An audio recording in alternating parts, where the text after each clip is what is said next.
Hello guys, এখন রাত 1টা বাজে।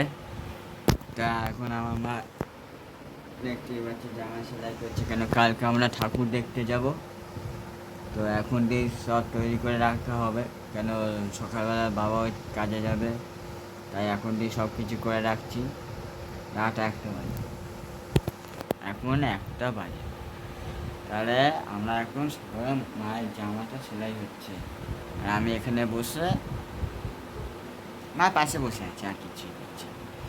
তো আমি কালকে মাকে বললাম পেয়ারা বাগান, ধরমপুরের দিকটা, কল্যাণী দিকটা, কল্যাণী যাচ্ছি না, হবে না।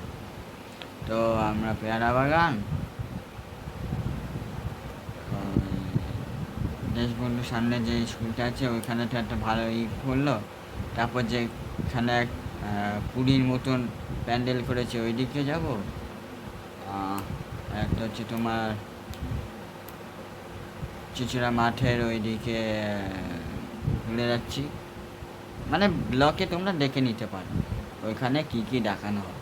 তো কাল বিকেলে 5টা থেকে 5:30টার মধ্যে এই ব্লগটা ছাড়া হবে, তোমরা সেই সময় দেখে নিও, ঠিক আছে? তো এখন মা সেলাই করছে। ও মা, কিছু বলো।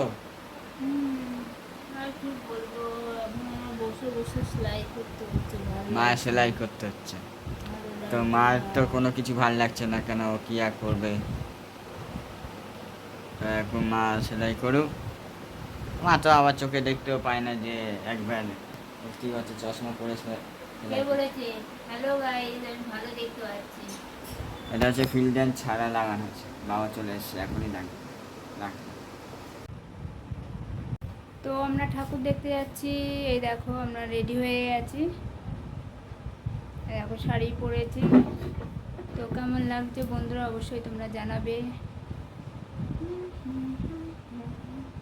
তো চলো চলো চলো, তারা দিবি তো?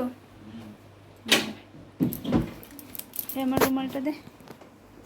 তো চলো, অনেক তো রুমাল নেই।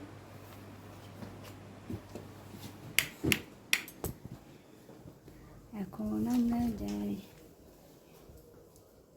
তো চলো, আমরা যে ঠাকুরগুলো আমরা দেখবো তোমাদেরকেও চেষ্টা করবো দেখানোর। তোমরা অবশ্যই ব্লগে দেখে নিও, দেখতে থাকো আমার ব্লগটা।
কাজ